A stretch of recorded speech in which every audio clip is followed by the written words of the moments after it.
नमस्कार दर्शकों, मैं हूं नाविका कुमार। क्रांतिकारी कवि पाश की एक कविता है, सबसे खतरनाक होता है मुर्दा शांति से भर जाना, तड़प का ना होना, सब कुछ सहन कर जाना।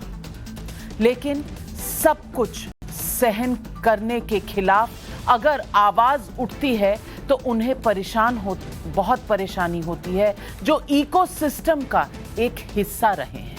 फिल्म निर्माता विवेक अग्निहोत्री ने द कश्मीर फाइल्स के बाद द दिल्ली फाइल्स फिल्म का काम शुरू करने का ऐलान कर दिया है। अब उनके इस ऐलान पर ही राजनीतिक बयानबाजी शुरू हो गई है। पूछा जा रहा है कि वो गुजरात फाइल्स क्यों नहीं बनाते। सवाल पब्लिक का है कि दिल्ली में दंगों का सच बाहर आने के डर से कौन परेशान है। सवाल पब्लिक का उठे उससे पहले देखते हैं आज की 3 बड़ी खबरें।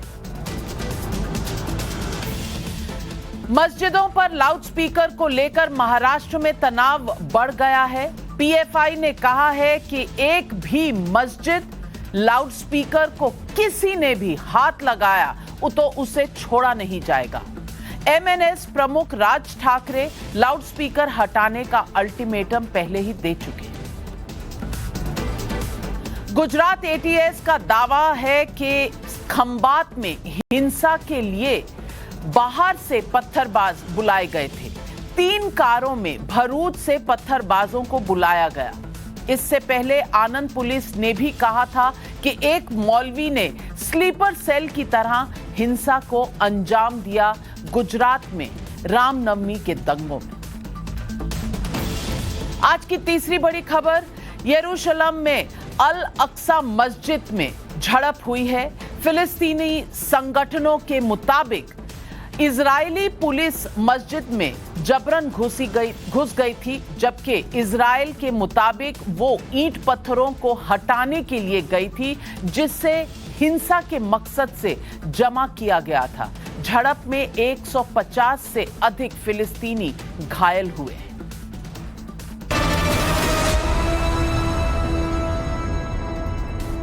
और अब सवाल पब्लिक का। 1984 में इंदिरा गांधी की हत्या के बाद दिल्ली में सिख विरोधी दंगे हुए। दंगों की आंच दिल्ली के अलावा 13 राज्यों तक पहुंची थी। आधिकारिक आंकड़ों के मुताबिक 2733 लोग यानी कि 2733 लोगों की मौत हुई। सिख विरोधी दंगों की जांच के लिए 4 कमीशन, 9 कमिटियां और 2 एसआईटी यानी कि स्पेशल इन्वेस्टिगेशन टीम्स, लेकिन इंसाफ का अब तक इंतजार है। द कश्मीर फाइल्स फिल्म बनाकर दुनिया भर में मशहूर हुए विवेक अग्निहोत्री ने अब द दिल्ली फाइल्स बनाने की बात कही है। विवेक अग्निहोत्री ने फिल्म बनाने की बात 2021 में ही कह दी थी। अब वो इस पर काम शुरू करने जा रहे हैं।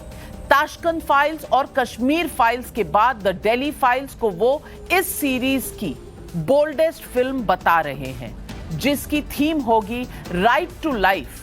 मुझसे इंटरव्यू में विवेक अग्निहोत्री ने बस कुछ ही हफ्तों पहले कहा कि द दिल्ली फाइल्स को लेकर उनकी ये संकेत सुनाई दिए थे। सुनिए वो इंटरव्यू। 2014 के पहले, और मैं गर्व से कहता हूं 2014 के पहले ऐसी फिल्मों को जगह ही नहीं थी, क्योंकि भारत के लोग डरे हुए थे, एम्पावर्ड फील नहीं करते थे। इसलिए वो जो भी झूठ मूठ हैदर हैदर दिखा दिया, उन्होंने कहा इसके खिलाफ कुछ बोलेंगे तो यार मर जाएंगे, मीडिया वाले भी हमारे पीछे पड़ जाएंगे, हमारा करियर बर्बाद हो जाएगा, काम नहीं मिलेगा। लेकिन आज 2000 के बाद Tashkent files, Buddha and traffic jam और मैंने कश्मीर फिल्म बनाई है। और नाविका जी, आपकी चैनल में बोल के जा रहा हूं आज ये बात, ये पूरा जो एक बॉलीवुड का करप्ट एस्टेब्लिशमेंट है वो आज ढह गया है। अगले 5 साल में अगर 10-15 और विवेक अग्निहोत्री खड़े होकर इससे भी ज्यादा मजबूत नई फिल्म बनाई तो आप मुझे बुलाइएगा यहाँ 5 साल बाद और आप कहिए विवेक जी आप गलत कह रहे हैं। द दिल्ली फाइल्स में सिर्फ 1984 के सिख विरोधी दंगों का सच ही नहीं होगा, बल्कि इसमें 2020 के दिल्ली दंगों की तहकीकात भी होगी। फरवरी 2020 में नॉर्थ ईस्ट दिल्ली में हुए दंगों में 53 लोगों की मौत हुई थी। 500 से अधिक लोग घायल भी हुए थे। 25,000 करोड़ से अधिक की आर्थिक संपत्ति का नुकसान भी हुआ था। दिल्ली दंगों की बात तब हुई जब CAA के विरोध के नाम पर देश भर में आग लगाई जा रही थी। दिल्ली दंगों की टाइमिंग भी खास थी क्योंकि उन दिनों तब के अमेरिकी राष्ट्रपति डोनाल्ड ट्रंप दिल्ली दौरे पर थे। आम आदमी पार्टी के पार्षद ताहिर हुसैन पर दंगे में शामिल होने के गंभीर आरोप लगे। ताहिर के अलावा JNU के छात्र शर्जील इमाम, उमर खालिद मुख्य आरोपी हैं। दिल्ली दंगों पर 758 केस दर्ज हुए, 2456 लोग गिरफ्तार किए गए थे, लेकिन 2 लोग सिर्फ अब तक दोषी ठहराए जा चुके हैं। सच से कौन खौफ खाता है?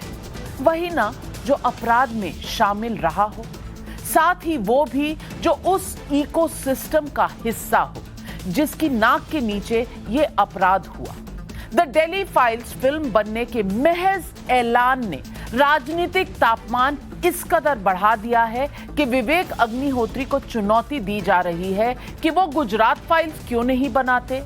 वैसे ये एक फिल्मकार की क्रिएटिव फ्रीडम होती है कि वो अपना सब्जेक्ट खुद चुने, लेकिन 2002 के गुजरात दंगे का सवाल उठाने वाले भूल जाते हैं कि गुजरात दंगे पर फिल्में बन चुकी हैं और ये फिल्में जो हैं परजानियां, कई किताबें इस पर लिखी जा चुकी हैं और कोर्ट में भी मामले दर्ज हुए, मामले चले और इन पर कई कोर्टों में तहकीकात भी हुई और कोर्ट मॉनिटर्ड इन्वेस्टिगेशन भी हुई। 2002 में सिर्फ दंगा नहीं हुआ था, दंगे से पहले एक ट्रेन जली थी जिसमें अयोध्या से लौटे राम भक्त जिंदा जलाकर मारे गए थे। लेकिन सुनिए आज कांग्रेस का क्या कहना है। जिस तरह उन्होंने कश्मीर फाइल बना के पूरे देश के अंदर जहर फैलाया है, वो अनुपम खेर जो ट्वीट करते थे 10 साल पहले, जिनके ट्वीट मेरे पास मौजूद हैं कि कश्मीर में हिंदू मुस्लिम मसला नहीं है, पंडितों को मुसलमानों ने नहीं निकाला है, आज वो पैसे की खातिर उल्टी बात कर रहे हैं। अब वो दिल्ली कम्युनल राइट पे अपनी फिल्म बनाएंगे।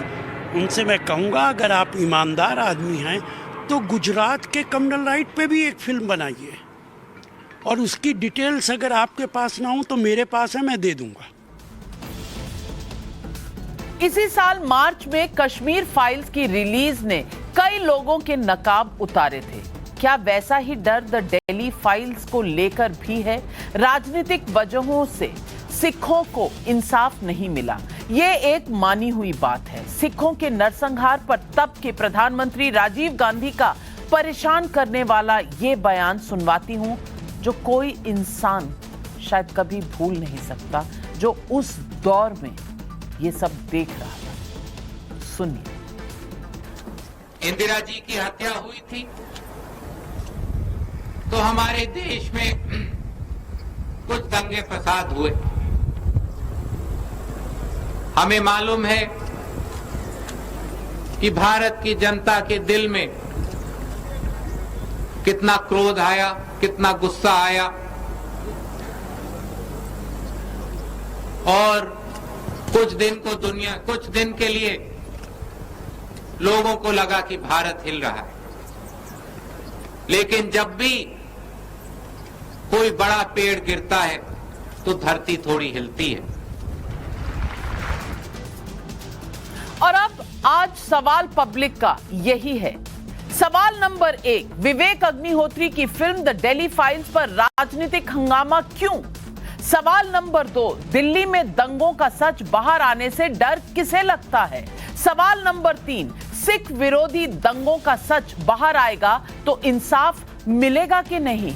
क्योंकि कितने साल हो गए हैं 1984 से अब तक, इंसाफ अब तक किसी को मिला ही नहीं। और आज जुड़ रहे हैं इस डिबेट पर हमारे साथ शहजाद पूनावाला, प्रवक्ता हैं बीजेपी के, डॉक्टर शोएब जमाई, अध्यक्ष इंडिया मुस्लिम फाउंडेशन के, डॉक्टर सईद असद अब्बास, राजनीतिक विश्लेषक, आशुतोष, राजनीतिक विश्लेषक। लेकिन मेरा पहला सवाल जाता है कांग्रेस के नेता अजय वर्मा जी से।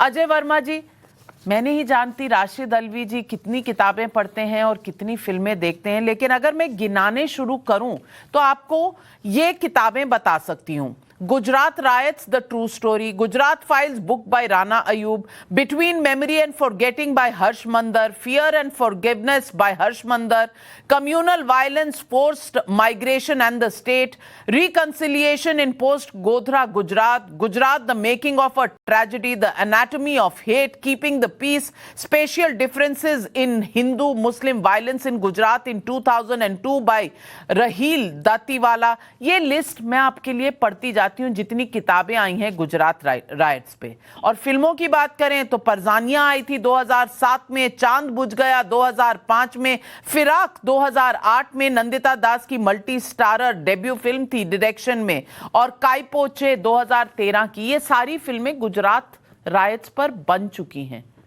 मुझे ये बताइए कि दिल्ली फाइल्स का नाम आते ही गुजरात फाइल्स की याद क्यों आ जाती है कांग्रेस पार्टी को? क्योंकि इतनी फिल्में तो बन चुकी हैं, देख लीजिए इन्हें, और आपने इन फिल्मों पर राजनीति कर ली। अब दिल्ली की अगर सच हकीकत सामने आ रहा है तो क्या प्रॉब्लम है? नाविका जी, आपने बिल्कुल सही कहा। इतनी किताबें लिख गई और इतनी फिल्में बन गई, अब शायद और भी बने, लेकिन तब में और अब में एक फर्क था।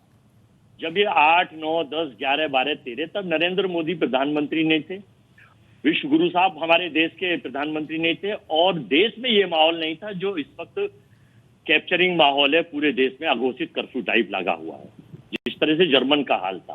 बस फर्क ये है, इसी परिस्थितियों का अध्ययन अगर करें, हम बताएं दिल्ली दंगों से, हम तो चाहते हैं कि आप बनाएं, आप दिखाएं। मैं अग्निहोत्री जी से एक बात कहना चाहता हूं, विवेक जी से, कि आपको इस देश में लोग माफ नहीं करेंगे।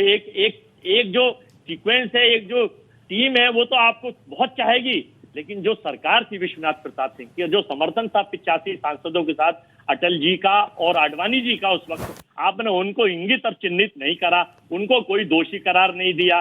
जिम्मेदार वही होते हैं जब सरकार होती है, जिम्मेदारी उन्हीं की होती है जब चीजें होती हैं, लेकिन आपने उसे माफ कर दिया क्योंकि आपके ऊपर बरदरस्त है, आपको Y+ सिक्योरिटी मिली हुई है। सरकार भी आपको, कंगना रनौत को अपने बेनिफिट्स के लिए, अपने पॉलिटिकल एजेंडे के लिए देती। अब रहा दिल्ली दंगों का सवाल, मैं इस पे बताना चाहता हूं आपको। आप बिल्कुल बनाए नाविका जी, बहुत अच्छी बात है। मैं नहीं बना रही हूं, मैं नहीं बना रही हूं, विवेक अग्निहोत्री जी बना रहे हैं, मैं फिल्में नहीं बनाती हूं। मतलब मेरा विवेक अग्निहोत्री से जी नहीं, मेरे में और विवेक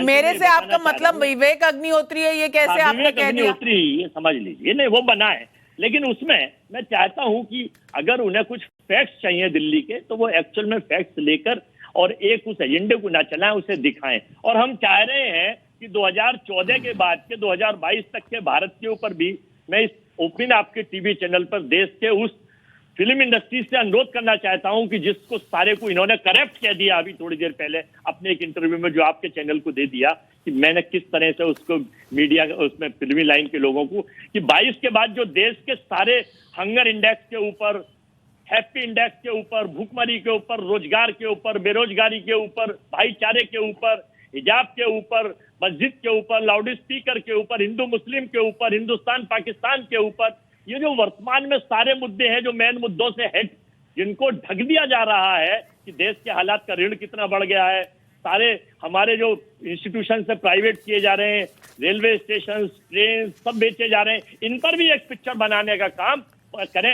अजय वर्मा जी, आपके चश्मे से देखूं तो शायद 2014 से ये देश पहले उससे इतना हसीन, इतना यहाँ दूध की और शहद की नदियां बहा करती थी, कोहिनूर हमारे सर पे ताज में लगा होता था। मैं आपको बताना चाहती हूँ 2005 नानावती कमीशन जो सन 2000 में बना था सिख राइट्स को देखने के लिए, उन्होंने 2005 में अपनी रिपोर्ट दी। और मैं बताऊं पेज 110 पे उन्होंने क्या कहा। उन्होंने कहा सुरजीत कौर ने अपनी एफिडेविट में कहा है कि उनके पति बेअंत सिंह और 3 उनके परिवार के सदस्यों को रायटर्स जिनको सपोर्ट किया था एसएचओ मंगोलपुरी ने, क्योंकि उन पर दबाव था सज्जन कुमार, धर्मदास शास्त्री करोलबाग के, जगदीश टाइटलर जो दिल्ली के मेंबर ऑफ पार्लियामेंट थे। सज्जन कुमार जी शायद 2 साल पहले उनको ताउम्र जेल की सजा हुई है। मैं जानती हूं कि आप शायद भूल गए होंगे, लेकिन 2021 में परमानेंट इनवाइटी बनाया था जगदीश टाइटलर को दिल्ली प्रदेश कांग्रेस कमेटी में। तो ये तो आपके सरकार में ताजपोशी होती थी उन लोगों की जिन्होंने दंगे करवाए थे 1984 के, और ऐसा नानावती रिपोर्ट में कहा गया है और एफिडेविट्स में कहा गया है। देखिए मैं शहजाद पूनावाला, नहीं 1 मिनट, आप थोड़ा सा तसल्ली रख लीजिए। शहजाद पूनावाला 2014 से पहले सब कुछ खराब हुआ था, 2014 से पहले सब कुछ बहुत अच्छा था। 2014 के बाद बस ये देश लुट गया। 101 नंबर है हंगर इंडेक्स में, पर फिर भी खाद्य पदार्थ श्रीलंका भेज रहा है, क्यूबा भेज रहा है, लोगों के साथ खड़ा होकर यूक्रेन में मध्यस्थता कर रहा है, अपने लोग बचा रहा है। लेकिन 2014 के बाद इस देश का माहौल बहुत खराब हो गया। देखिए नाविका जी, इतने गंभीर विषय पर सबसे पहले मैं याद करना चाहता हूँ लक्ष्मी कौर, भाजी कौर, शांति देवी, सुंदरी कौर, सुरजीत सिंह, निरप्रीत सिंह, गुरनैल सिंह, हरबंस सिंह, अमरजोत सिंह और ऐसे कई हजारों परिवार हैं जो दिल्ली में रहते थे और 1984 में उनका पूरा का पूरा परिवार उजड़ गया और वो पीड़ित हुए और उनके साथ नरसंहार हुआ। और एक प्रधानमंत्री ने खड़े होकर ये कहा बेशर्मी से कि बड़ा पेड़ गिरता है तो कुछ सिख मारे जाते हैं और ये लाजमी है। आज मैं उनके सामने नतमस्तक होता हूँ कि 38 वर्ष बाद अगर एक फिल्म मेकर उनके सच्चाई को बयान करने के लिए फिल्म बनाना चाहता है तो आज कुछ लोगों के पेट में दर्द होता है। ये वही लोग हैं जिन्होंने 32 वर्ष बाद कश्मीरी हिंदुओं के नरसंहार पर फिल्म बनी तो उसका मजाक उड़ाया, मखौल उड़ाया, कहा कि ये गिरिजा टिक्कू के साथ हुआ ही नहीं, जस्टिस गांजू के साथ हुआ ही नहीं, ये तो नरसंहार था ही नहीं, ये तो खुद माइग्रेशन करके भाग गया। पता चलेगा कि सिख दंगों के बारे में, नरसंहार के बारे में बोलेंगे कि ये सिख लोगों ने तो अपने आप पर आग लगा दी, अपने आप को ही काट दिया होगा। हो सकता है कुछ लोग ये कहें और ठहाके लगा के विधानसभा में भी हंसे। मैं इसके साथ रतन लाल जी, तिलबर नेगी, अंकित शर्मा, राहुल ठाकुर, दीपक, वीरभान सिंह, राहुल सोलंकी जैसे अन्य लोगों को भी याद करना चाहता हूं जो दिल्ली के एंटी सीए हिंदू विरोधी दंगों में मारे गए। और देखिए किस प्रकार से इतने सारे हिंदुओं को चिन्हित करके सीए के नाम पर भड़काकर एक लॉबी ने उनके खिलाफ जहर घोलकर उनको मौत के घाट उतारा। और उसमें ताहिर हुसैन मास्टरमाइंड था। किस प्रकार से उसके घर से तेजाब की बोतल, बाकी सारी सामग्री मिली और उसको बचाने के लिए संजय सिंह और बाकी आम आदमी पार्टी के लोग क्या कहते थे कि ये तो मुसलमान है इसलिए पीड़ित किया जा रहा है। आज इन विषयों पर अगर फिल्म बनती है तो किसी के दर्द क्यों हो रहा है पेट में? मुझे तो लगा इस पैनल पर कुछ बैठे हुए लोग अभिव्यक्ति की आज़ादी, बोलने की आज़ादी, पत्रकारिता की आज़ादी, सारे प्रकार की आज़ादियों के बड़े चैंपियन बनते हैं। आज वो चैंपियन जो है वो बोलेंगे ये फिल्म सांप्रदायिक। सईद अब्बास जी, सईद अब्बास जी, मेरा मतलब उनसे था ही नहीं। मेरा मतलब उनसे कोई वरिष्ठ लोग भी बैठे हैं जो बड़े पत्रकारिता के चैंपियन हैं। आशुतोष जी चलिए आप ही जवाब दीजिए। सत्य का प्रवचन करते हैं तो मुझे लगता है कि सत्य दिखाया जाएगा। हो सकता है इनके पोर्टल पर ना दिखाई जाए परंतु वो स्वागत करेंगे। परंतु देखिए इनका डीएनए इमरजेंसी वाला, ये पूरे देश में सहिष्णुता का पाठ पढ़ाएंगे। पर फिल्म बनती है, सत्य उजागर करती है तो बैन करो, किस्सा कुर्सी का बैन करो, आंधी बैन करो, रेड साड़ी बैन करो। ये वो लोग हैं, दोहरे मापदंड है इनके बोलने की आजादी पर। आशुतोष जी जवाब देना चाहेंगे? नहीं, मैं तो सबसे पहले शहजाद का बड़ा शुक्रिया अदा करता हूं कि एक राष्ट्रीय पार्टी के प्रवक्ता मेरे को इतना इंपॉर्टेंस देते हैं। मैंने आपका नाम नहीं लिया पर आप मानना चाहे तो मान सकते हैं आप इंपॉर्टेंट। नहीं, बहुत बहुत शुक्रिया आपका। नहीं, मैंने आपका नाम नहीं लिया, इस गलती में मत रहिए। चाहिए नहीं, मुझे आपके प्रति शुक्रगुजार होना चाहिए। मैंने आपका नाम नहीं लिया पर आप लेना चाहते तो लो। लेकिन मैं आपका नाम ले रहा हूँ, ये मेरी ये आपकी मजबूरी है। नहीं, आपकी फ्रीडम ऑफ स्पीच पूरी है, आपकी फ्रीडम ऑफ स्पीच पूरी है, आप लीजिए ना। हाँ, मैं दो तीन बातें कहना चाहूंगा। पहली बात तो ये कि फिल्म बनाना किसी भी फिल्मकार का उसका एक क्रिएटिव राइट है, उसमें किसी को कोई आपत्ति नहीं होनी चाहिए। लेकिन 2-3 चीजें जो स्पष्ट होनी चाहिए। दिल्ली दंगों की बात की, उसके पहले सिख दंगों की बात। दिल्ली दंगों में 53 लोग मारे गए थे, उनमें से 36 मुस्लिम थे और 15 हिंदू थे, 2 अनआइडेंटिफाइड थे। तो ये सच भी इस दंगों में आना चाहिए कि वो 36 लोगों को किसने मारा, किन वजह से उनका कत्ल किया गया, वो कौन लोग थे उनके मारने वाले, किस जाति के लोग थे, किस धर्म के लोग थे। अगर ये स्पष्ट कर देंगे तो बहुत अच्छा रहेगा। दूसरी बात, 1984 के दंगों को लेकर आरएसएस बीजेपी हमेशा बहुत हॉस्टाइल रहती है। ये मेरे पास ये है जिसमें नानाजी देशमुख की चिट्ठी है। नानाजी देशमुख जो आरएसएस के सबसे बड़े नेताओं में से एक माने जाते हैं, उन्होंने 1984 के दंगों को जस्टिफाई करते हुए चिट्ठी सर्कुलेट की थी। और यह चिट्ठी किसने छापी थी? जो अटल बिहारी वाजपेयी की सरकार में रक्षा मंत्री थे, जिनका नाम है जॉर्ज फर्नांडिस। उनकी पत्रिका होती थी जिसका नाम था प्रतिपक्ष। और उसमें नानाजी देशमुख उस चिट्ठी में लिखते हैं कि दरअसल ये जो दंगा था सिखों का, ये किसी एक समुदाय का या किसी एंटी सोशल एलिमेंट्स का काम नहीं था, बल्कि लोगों के अंदर जेन्युइन गुस्सा था जो निकल के आया। ये नानाजी देशमुख ने लिखा है।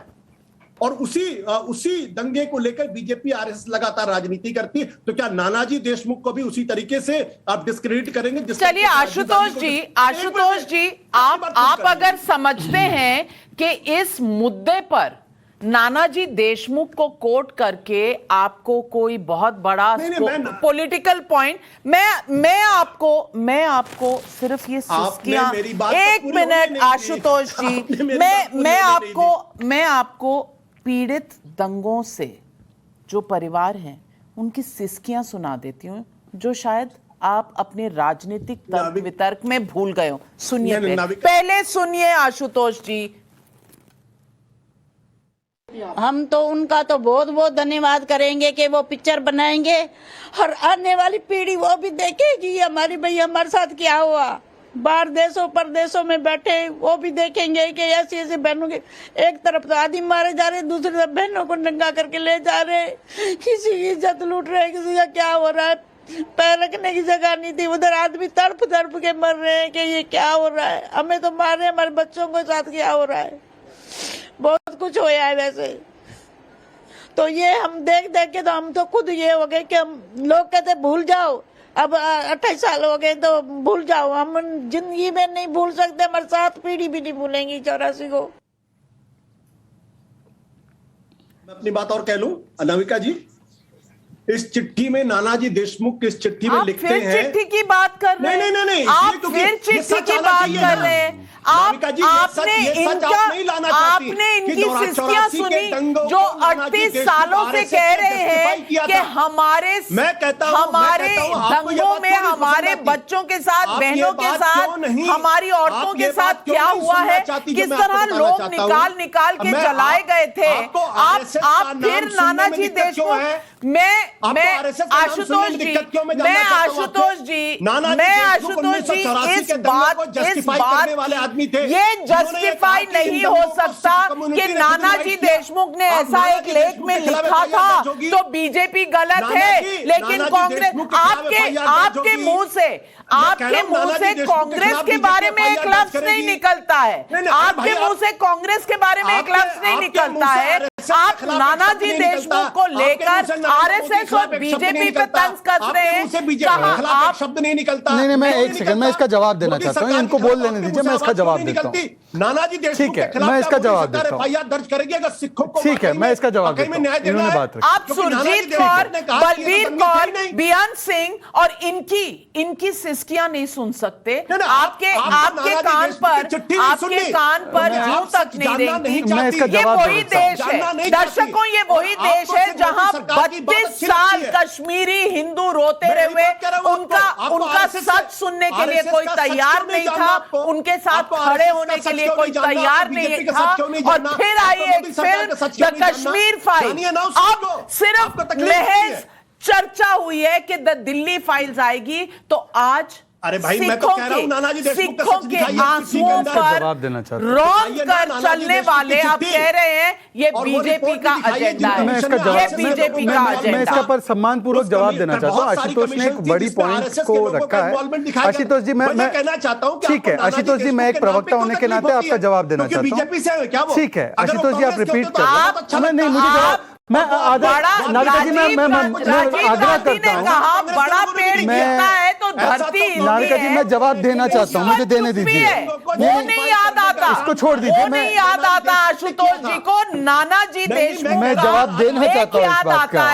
आशुतोष जी मैं इसका जवाब देना, मैं आपसे आग्रह करता हूँ। आप नाविका जी मैं पत्रकार रह चुके आधा हैं, मिनट दे मेरे सहयोगी रह चुके हैं। आज कहीं ना कहीं मुझे ऐसा लगता है, मुझे ऐसा लगता जवाब देने दीजिए है शायद लोग समझने लगेंगे कि पत्रकारों के दिल हुआ ही आशुतोष जी, मैं आपसे शायद पत्रकारों के दिल में संवेदना मुझे हुआ ही नहीं आधा मिनट दे दीजिए, मैं इसका जवाब देना चाहता हूं, मैं एड्रेस करना चाहता हूं इस विषय को। मैं बड़े सम्मान पूर्वक, आशुतोष जी आपने बोला, प्लीज मुझे एड्रेस करने दीजिए।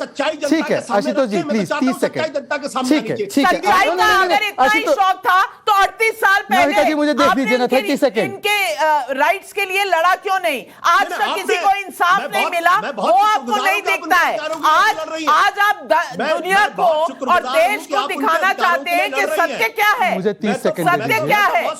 अरे बहुत अच्छा है, पाठ पढ़ाइए लोगों को, जब खुद पर आए तो नजर फेर कर निकल जाइए। आशुतोष जी, आशुतोष जी रहने दीजिए। मैं एक आपने जो इशू हाँ जो आपने विषय उठाया आशुतोष जी, मैं उसका जवाब देना चाहता हूं बड़े सम्मानपूर्वक तरीके से। 30 सेकंड दे दीजिए मुझे, केवल 30 सेकंड दे दीजिए आशुतोष जी, मैं आपसे रिक्वेस्ट कर रहा हूं। आप वरिष्ठ हैं, आपने बोला कि नानाजी देशमुख ने ऐसा ऐसा लेख लिखा था, इन पर एफआईआर होनी चाहिए। मैं आपको पूछना चाहता हूं, 38 वर्ष हो गए, उसमें 22 वर्ष कांग्रेस की सरकार थी। अगर उनको लगता कि नानाजी देशमुख ने इसको जायज ठहराया या उनका रोल था तो वो उन पर एफआईआर निश्चित करते। पर जो लेख उन्होंने लिखा था, एक मिनट सुन लीजिए आशुतोष जी, उन्होंने लिखा था कि ये जस्टिफिकेशन दिया गया जो कि हम नहीं मानते। परंतु मैं आपको बताता हूं हाईकोर्ट ने क्या कहा, दिल्ली की हाईकोर्ट ने कहा एंजॉयड पॉलिटिकल पेट्रोनेज, किसके बारे में कहा? सज्जन कुमार के बारे में। और enjoyed whose political patronage? Rajiv Gandhi का। फिर उन्होंने कहा कि there was the large scale effort to suppress the cases, किसके बारे में कहा? राजीव गांधी के बारे में, कि केस दबाने की पूरी कोशिश की गई। Abject failure was done by the Delhi police and there was a cover up job, किसके बारे में कहा? दिल्ली पुलिस के बारे में कहा। होलोकॉस्ट से तुलना की। और ये सारे जो तथ्य आप कह रहे हैं ना, कांग्रेस ने ये तथ्य रखे कि देखो ये तो स्पॉन्टेनियस हो गया, इसमें हमारा कोई रोल नहीं था। देखो नानाजी देशमुख भी कह रहे, यही तर्क अपनाया उन्होंने कोर्ट में। कोर्ट ने खारिज करते हुए कहा कि जिम्मेदारी से मत भागो, ये कांग्रेस पार्टी और राजीव गांधी की जिम्मेदारी है और सज्जन कुमार और जगदीश टाइटलर जैसे लोगों की जिम्मेदारी है। तो आशुतोष जी आप मिसकोट कर सकते हैं, पर 22 वर्ष तो आपकी सरकार थी, 38 में से कर देते, हम सबको जेल में डाल देते। आप कह रहे हैं ना बीजेपी आरएसएस वाज रिस्पांसिबल, क्यों नहीं डाला जेल में आपने 22 वर्ष? आप बताइए, 2004 से 14 आपकी सरकार, 84 से 79 मैं आशुतोष जी से जवाब लूंगी, लेकिन उससे पहले मैं शोएब जमाई जी के पास एक मिनट। आशुतोष जी, Shoaib Jamai 1 minute. Ashutosh no 1 minute Ashutosh ji 1 minute. Shoaib Jamai ji, 1984 2020 Shaheen Bagh, CAA protest, Trump का विजिट और दिल्ली के दंगे। मैं पूछना चाहती हूं, वही टूल किट, वही सब कुछ, किस तरह से लोगों को निकाला गया था? एक समुदाय के लोगों को स्कूल से, बच्चों में भी आपने फर्क नहीं किया, एक समुदाय के बच्चों को निकलवा दिया, दूसरे समुदाय के बच्चों को अंदर रखा स्कूल में। ये सब CCTV में कैद है। ये सारी चीजें, ये छत पर पत्थर, पेट्रोल बम, और किस तरह से अंकित के साथ जो हुआ, किस तरह से मारा, ये सब आपको याद होगा। बस 2 साल पहले की बात है। शोएब जमाई 38 साल वो, और अब 2 साल ये। अगर इसकी कोई फिल्म बनाता है और सच्चाई सामने लाता है तो क्या प्रॉब्लम है? क्यों तकलीफ है? ये पूरा इकोसिस्टम आज इतना हकबकाया क्यों हुआ है? नहीं साहब, मैं तो बिल्कुल भी खिलाफ नहीं हूँ। 250 करोड़ कमाने के बाद बैंकॉक के 5 स्टार होटल में बैठ करके विवेक अग्निहोत्री नया स्क्रिप्ट लिख रहे हैं। देश में दंगे हो रहे हैं, वो एक अलग बात है, लेकिन उनकी पत्नी और वो बैंकॉक में बहुत मजे से अच्छी। तो क्यों नहीं बैठे? अपनी मेहनत से अगर कोई कमा रहा है तो उसमें आपको क्या तकलीफ है? हर चीज ग्रांट फंडिंग से होगी। अगर कोई अपनी कमाई से कहीं भी बैठ के खाए तो उससे आपको तकलीफ क्या है शोएब जमाई जी? नहीं, बिल्कुल, देश में दंगा करा करके पैसे कमाना बहुत अच्छी बात है। कम से कम एफसीआरए का वायलेशन तो नहीं हो रहा ना किसी एनजीओ में? कम से कम सीएए के दौरान जिस तरह से कैश जा रहा था कुछ अकाउंट्स में और वहीं वायलेंस हो रहा था, वो तो नहीं हो रहा ना। वो तो अपनी कमाई से, टैक्स पेड कमाई से बैठकर अगर कोई बाहर सैर कर रहा है, किसी होटल में बैठा है, तो आपको क्या तकलीफ है? नहीं, मुझे कोई तकलीफ नहीं है, मैं तो सच बता रहा हूँ। तकलीफ नजर आ रही है चेहरे पर।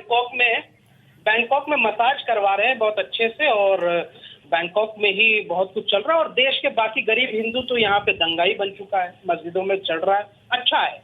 लेकिन मैं क्रिएटिव फ्रीडम के बिल्कुल पक्ष में हूँ। अच्छा, क्रिएटिव फ्रीडम एक डायरेक्टर की होती है, प्रोड्यूसर की होती है। मैंने भी एक किताब लिखी, अभी वो प्री प्रेस में है, कई प्रेस ने छापने से मना किया, जो शाहीन बाग और दिल्ली रॉयट्स पर है, the untold story of Shaheen Bagh, वो हमने लिखी है। उम्मीद है कि बहुत जल्दी छप जाएगा। और उसकी एक हमने स्क्रीन प्ले लिखवाने के लिए मुंबई में कांटेक्ट किया है। एक उस पर वेब सीरीज बनेगी जिसका नाम हमने रखा है द सैफरॉन टेरर फाइल्स, और ये पिक्चर भी आएगी, वेब सीरीज के फॉर्मेट में आएगी। और इसमें हम ये जरूर दिखाएंगे कि दिल्ली दंगों में अब तक जिनकी कन्विक्शन हुई है, फिल्म का प्रमोशन करना है क्या? उसमें वो दिनेश यादव भी है जो पहला कमरेड था। और इसमें हम ये भी दिखाएंगे कि सरवरी को 84 साल की बुढ़िया के घर को कैसे जलाया, 400 से ज्यादा मुसलमानों के घर कैसे जलाए, जिसका मैंने पूरा डॉक्यूमेंटेशन किया है। मैं उसका जिम्मेदार हूँ, चाहे तो कोई भी देख सकता है। जिम्मेदार तो है आप। मैं वो भी दिखाऊंगा, अरे सुन लीजिए, मैं वो भी दिखाऊंगा। जरूर दिखाइए। किसने मना किया? लोनी और गाजियाबाद से लड़के जो किसके घर जलाए, कितने लोगों को मारा, बता दीजिए ना। कितनी रिसर्च की, क्या तथ्य हैं, बताइए। ऐसा वो भी दिखाऊंगा कि 7 से ज्यादा मस्जिदों में ब्लास्ट तो दिखाइए, मना किसने किया है? गुजरात पर भी फिल्म बनाई है, मना किसने किया है? अभी तो मैं ट्रेलर बता रहा हूँ सिर्फ इसका। ओहो, अरे आपका ट्रेलर और क्लाइमैक्स एक ही है, आप चिंता मत करो। होने वाला है, ट्रेलर और क्लाइमैक्स एक ही है आपका। चलिए, आपका फिल्म प्रमोशन हो गया तो बात करें, चर्चा करें, डिबेट करें। जरा चुप रहिए भाई, आप बोल रहे अरे आपने पिछली एक फिल्म दिखाई थी, लोग खोज रहे हैं आपको उस फिल्म के लिए अभी तक। आपने जो पिछली फिल्म दिखाई है कि राम को बैन कर दो, उसके लिए अभी भी खोज रहे हैं आपको। अच्छा, ऐसे बताओ, सरकारी पैसों पर हज करना तो हलाल है और वो अपनी पैसों से चले जाए विदेश तो हराम है। सरकारी पैसों पर हज हलाल है और अगर वो अपनी कमाई से विदेश जाए तो वो हराम है। ये कौन सा पैमाना है आपका? ये कौन सा पैमाना है? अरे आप फिल्में छोड़ दो, आपने एक फिल्म बताई है कि राम को बैन किया जाए, ये आपकी पिछली फिल्म थी। अब देख लीजिए, सुन लीजिए, मुझे बताइए, ये शोएब जमाई जी, मुझे ये बताइए, ये शाहीन बाग के डायरेक्टर है, ये सीए वायलेंस जो हुआ शाहीन बाग के डायरेक्टर है। नहीं, पर ये और कौन सी फिल्म बताएंगे? ये शाहीन बाग के डायरेक्टर है। अब फिल्में बनाना चाहते हैं, विवेक अग्निहोत्री से compete करना चाहते हैं, क्योंकि अब लग रहा है कि ऐसी फिल्म बनाने से पैसे बनते हैं। नहीं, तो ये करना आप मुझे 84 के बारे में बता दीजिए। इंसाफ हुआ? 38 साल बाद इंसाफ हुआ? कोई दो लफ्ज हैं कहने के लिए? मैं तो साफ तौर आपके चैनल पे कह चुका हूँ, मैं क्रिएटिव फ्रीडम के पक्ष में हूँ। जो जिस विषय पर पिक्चर बनाना चाहे बनाए, मैं नहीं रोकूंगा। मैंने तो आप हैं कौन वैसे रोकने वाले? आप हैं कौन वैसे रोकने वाले? नहीं। अच्छा, आप कह रहे हैं आप नहीं रोकेंगे, यानी कि दंगों से कोई आपका कुछ इशारा है? नहीं, ऐसे इतना डरिए मत। मैंने तो सिर्फ एक सिंपल सी बात की। लेकिन हाँ, जो मेरी पिक्चर होगी द सैफरॉन टेरर फाइल्स, उसमें एक जो है गाना होगा, एक कविता होगी जो जरूर सुन लीजिए। उसका थोड़ा सा एक रूप यहाँ पे बता दूं। तुम सिहाइयों से झूठ लोगोगे हमें मालूम है, तो हमारे खून से ही सही सच जरूर लिखा जाएगा, सब याद रखा जाएगा। सर्द अंधेरी रात में पूरे शहर को नजर बंद करके हथौड़ियां दफवतन मेरे घर में घुसाना, तुम मेरे बदन मेरी मुख्तसर से जिंदगी को तोड़ जाना। ऐ लिफ्त जिगर के बीच चौराहे पर मार कर यूं बेअंदाज खड़े होकर तुम्हारा झुंड में मुस्कुराना। सब याद रखा जाएगा, सब याद रखा जाएगा। इनमें मीठी मीठी बातें करना सामने से, सब कुछ ठीक है, जुबान पे तुतलाना, रात होते ही हक मान रहे लोगों पर लाठियां चलाना और गोलियां चलाना, हम पे ही हमला करके हमको ही हमलावर बताना, सब याद रखा जाएगा। मैं अपनी हड्डियों पर लिख कर रखूंगा ये सारे वारदात। तुम जो मांगते हो मुझसे मेरे होने के कागजात, तुम अपनी हस्ती पे तुमको सबूत जरूर दिया जाएगा। ये जंग तुम्हारी आखिरी सांस तक लड़ा जाएगा, सब याद रखा जाएगा। शोएब जमाई जी आप जरूर मुशायरे में जरूर जाइएगा, मेरी बिल्कुल शुभकामनाएं आपके साथ है। लेकिन ये बता दीजिए, ये आपने खुद लिखा या व्हाट्सएप फॉरवर्ड आया है किसी इकोसिस्टम से? ये किसी इकोसिस्टम से व्हाट्सएप फॉरवर्ड आया है। लेकिन सईद अब्बास साहब प्रतापगढ़ उत्तर प्रदेश से हरिओम सिंह का एक सवाल है और उनका कहना है जो लोग विवेक अग्निहोत्री से गुजरात फाइल्स बनाने की बात कह रहे हैं उनके पास भी बहुत डायरेक्टर हैं, उनसे क्यों नहीं गुजरात फाइल्स बनवा लेते? इस देश में सभी को आजादी है, गुजरात फाइल्स कोई भी बना सकता है। नाविका जी, मुझे सबसे पहले तो बहुत खुशी हो रही है, आपकी शो पर आ रहा हूँ, बहुत समय बाद आ रहा हूँ। आपकी और आपकी टीम को स्वागत है आपका। Thank you very much Navika ji. तो सबसे पहले जी, हरिओम सिंह साहब ने जो सवाल किया है बिल्कुल लाजिम है, वाजिब सवाल किया है और मैं उनके साथ हूँ।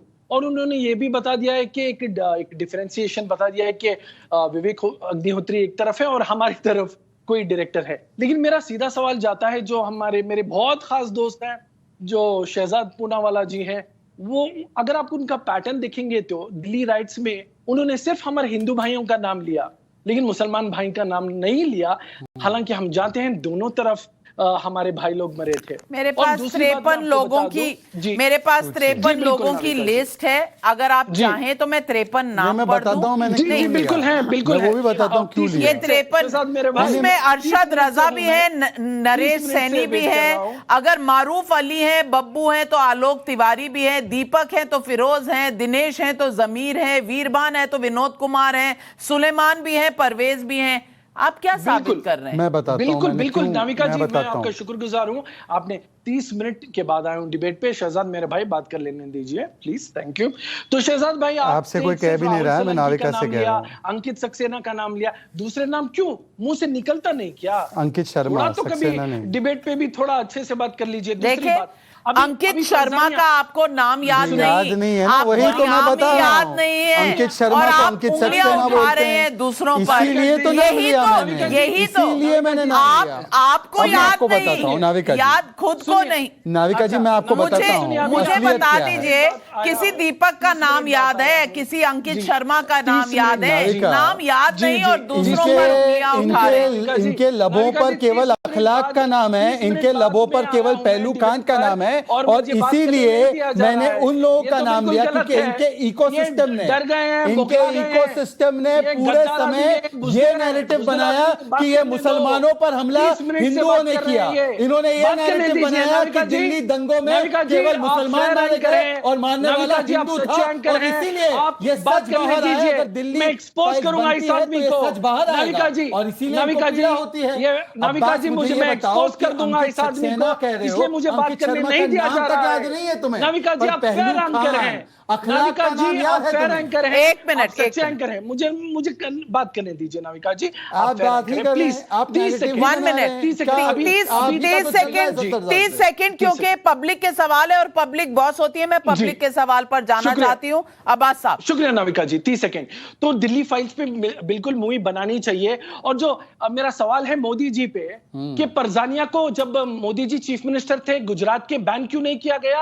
अरे मोदी जी को तो वो आर्टिकल पढ़ना चाहिए जिसमें शहजाद पूनावाला दिखाने के कैसे मोदी इज हिटलर, उन्होंने पूरी समानता दिखाई है। मोदी कैसे हिटलर है बताओ, चुनौती देता हूं आज तुम्हें, ये सच है या झूठ है?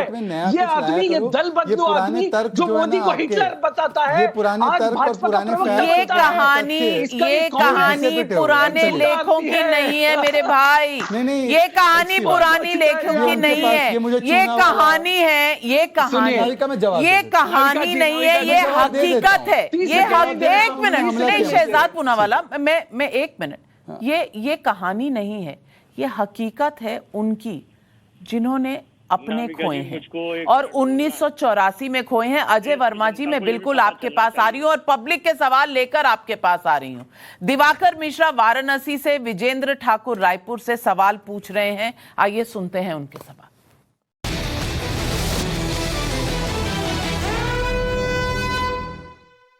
जो लोग विवेक अग्निहोत्री पे सवाल उठा रहे हैं वो अब बताएंगे कि कश्मीर फाइल्स या अब दिल्ली फाइल्स बनाने की नौबत क्यों आई। पहले विजेताओं के हिसाब से इतिहास बनाया जाता था, उनको आगे बढ़ाया जाता था, उनका गुणगान किया जाता था। पर अब जितनी फिल्में बन रही हो सरकार के हिसाब से बन रही है, तो सरकार हर चीज में दक्ष करेगी क्या? मेरा सवाल यही है कि सरकार ने कहा कश्मीर फाइल की फिल्म बनी, फिर सरकार के हिसाब से नई फिल्में बनने जा रही है, तो सरकार तय करेगी क्या आज की डेट में? चलिए, दो सवाल है और मैं पहले अजय वर्मा जी के पास जाना चाहती हूं। अजय वर्मा जी, लोग पूछ रहे हैं कि अगर फिल्में बन रही हैं तो तकलीफ क्या है, बनने दीजिए। और यही सवाल कुलदीप शर्मा का भी है जो बुलंदशहर यूपी से पूछ रहे हैं। कांग्रेस के प्रवक्ता से सवाल है कि कांग्रेस नेता ये कह रहे हैं कि गुजरात फाइल्स बनाई जाए, तो उसके पहले एपिसोड में गोधरा कांड दिखाया जाएगा या नहीं? सवाल है। जी।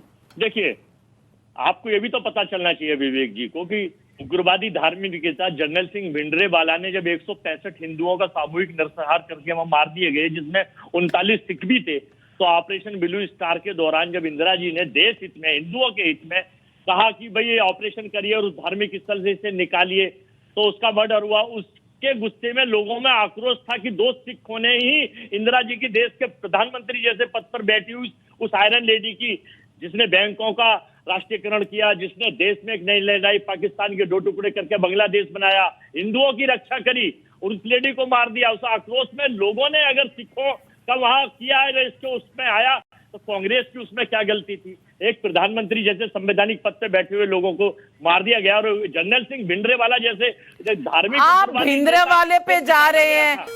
वो कहानी तो हुई थी, आप इंदिरा गांधी जी की कहानी बता रहे हैं, लेकिन उसके बाद क्या हुआ था? और राजीव गांधी ने क्यों कहा था कि जब कोई पेड़ गिरता है तो धरती हिलती है?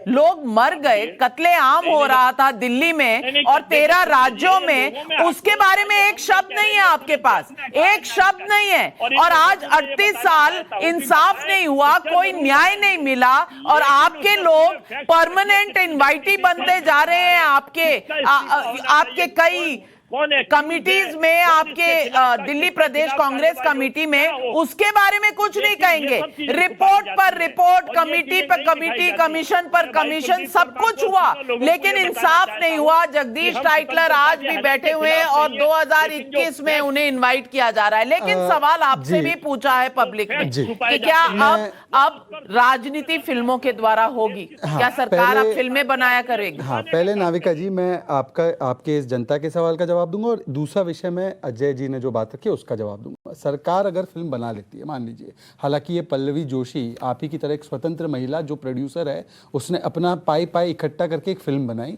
और उसकी पहली फिल्म में किसी ने उसका सपोर्ट भी नहीं किया और फिर भी उसने बनाई बड़ी धाड़स के साथ और आज वो जनता ने उसको अपनाया। जनता का क्या प्रतिक्रिया रहा? आप फिल्म देखी हैं, आप थिएटर में भी गई होंगी, लोग रो रहे थे। 250 करोड़ की अगर कलेक्शन होती है, मतलब इतना सुपर डुपर हिट, मतलब तीनों खान को मिलाने के बाद भी इस फिल्म में, जिसमें कोई सुपरस्टार नहीं था, इतनी बड़ी हिट हुई है, तो इसका मतलब कि जनता ने सराहा, अपनाया है। तो सरकार फिल्म बना भी ले तो जनता उसको अपना ले, जरूरी नहीं। दूसरी बात, हम स्वर्गीय इंदिरा गांधी जी का सम्मान पूरी तरीके से करते हैं। उनको खालिस्तानियों ने मारा और हम उसके खिलाफ है। रवनीत बिट्टू ने एक बार कहा था, रवनीत बिट्टू कांग्रेस के सांसद है, उन्होंने कहा था खालिस्तानी एलिमेंट्स ने एक प्रदर्शन का घुसपैठ कर दिया है और वहां पे नारे क्या लगे थे? इंदिरा को जैसे ठोका वैसे मोदी को ठोक देंगे। फिर भी उसका समर्थन कौन कर रहा था? कांग्रेस के लोग कर रहे थे। और तीसरी बात, देखिए, मुझे चूना वाला कह सकते हैं, ये जातिगत टिप्पणी कर सकते हैं। मैं एमसी अब्बासी में एमसी किस विषय के लिए स्टैंड होता है मैं नहीं जाना चाहता, पर ये अब्बासी जी बोल सकते हैं ये जातिगत टिप्पणी।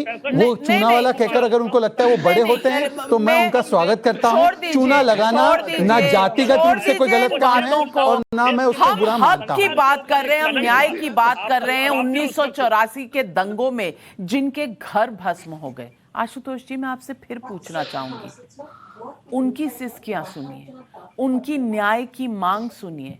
क्या राजनीति जो चल रही है यही जवाब रहेगा हमारा? नहीं, मैं तो बिल्कुल मैं तो उनकी सिसकियों को सुन रहा हूं और आपके साथ सुन रहा हूं। मैं तो सीधा सा सवाल पूछता हूँ, 1984 में जिन लोगों की मौत हुई, ना तो कांग्रेस की सरकार में उनको किसी तरीके का न्याय इंसाफ मिला और ना 13 साल भारतीय जनता पार्टी की सरकार थी, ना उनको इंसाफ मिला। तो जितनी दोषी कांग्रेस पार्टी उतनी ही दोषी बीजेपी की सरकार भी है। दोनों सरकारें दोषी। और इस बीच में 3-1.5 साल तक के लिए यूनाइटेड फ्रंट की भी सरकार थी, एच.डी. देवेगौड़ा राय की गुजराल की भी सरकार थी, नरसिम्हा राव की भी सरकार थी, अटल बिहारी वाजपेयी की भी सरकार थी, नरेंद्र मोदी की भी सरकार। ये सवाल तो नरेंद्र मोदी अटल बिहारी वाजपेयी से भी पूछा जाना चाहिए ना। इसका जिक्र भी तो आशुतोष जी आपने कभी इन लोगों से सवाल पूछा? और कभी ये कहा कि कश्मीर फाइल्स क्यों बन गई, दिल्ली फाइल्स क्यों बन रही है? अरे भाई गुजरात फाइल्स बनाओ, गुजरात फाइल। ये मुद्दा किसी फिल्म का है या ये मुद्दा ना इंसाफी जो हुई है उसका? मुझे तो इस बात पे तकलीफ होती है कि लोग कश्मीर फाइल्स बना के खुश होते हो, सरकार प्रमोट करती है। कश्मीरी पंडितों को आप फिल्म बना के प्रमोट कर रहे हैं, उनको वहां बसाने की कोशिश नहीं कर रहे हैं। ना 13 साल में भारतीय जनता पार्टी कर पाई। अब वो दिल्ली फाइल्स बनाएंगे, लेकिन दिल्ली वालों को जो शिष्टियां है, जिनको इंसाफ मिलना चाहिए, दिल्ली के मुख्यमंत्री और राज्यों के मुख्यमंत्री कई फिल्में प्रमोट करते हैं, कभी कोई विशेष टिप्पणी नहीं आई। कोई क्रिकेट की फिल्म प्रमोट करता है, कोई ऐसी कोई फिल्म नील बटे सन्नाटा की प्रमोट करते हैं, लेकिन कश्मीर फाइल्स अगर प्रमोट हो गई तो भाई बड़ी दर्द है, बड़ा दुख है। अब्बास साहब यही तो मुद्दा है कि इतना दर्द क्यों? अगर एक मिनट इतना दर्द क्यों अब्बास साहब? अगर कश्मीर फाइल्स के बाद दिल्ली फाइल्स आई है, अगर लोग उसे पसंद करेंगे तो लोग पसंद करेंगे। ये तो वही बात हुई, अरे मोदी इतना खराब है, लेकिन फिर भी हर चुनाव में वो जीत जाते हैं। और जो खराब कह रहे हैं वो राज्य अपने लुटा रहे हैं, लेकिन फिर भी कहेंगे मोदी की वजह से इस देश की ये हालत है। जी आपका सवाल बिल्कुल लाजिम है, लेकिन आधा सच जो दिखाते हैं विवेक रंजन अग्निहोत्री से मेरी ये प्रॉब्लम है कि वो आधा सच दिखाते हैं। विश्वनाथ प्रताप सिंह की हुकूमत थी, समर्थन किसका था? एल के आडवाणी या अटल बिहारी वाजपेयी, भाजपा का समर्थन था, लेकिन ये नहीं दिखाते। गवर्नर किसने अपॉइंट किया था? अरे उसको पहले तुम्हारी इंदिरा जी ने बनाकर भेजा था भाई। आधा सच है ना, आपको पूरा सच पता ही। पहले इंदिरा जी ने बनाकर दिखाते हैं मेरे भाई, कम से कम आधा तो दिखाया। आपने तो सच को दफन कर दिया।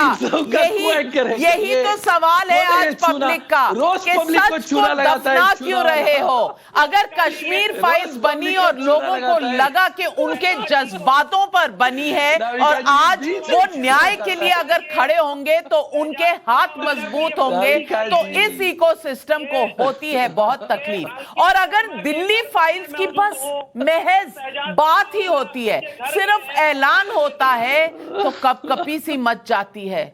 भाई आधा सच तो छोड़िए, अभी तो फिल्म का ऐलान हुआ है, अभी तो कुछ बना ही नहीं। क्यों घबरा रहे हैं मेरे दोस्त? डर से इतना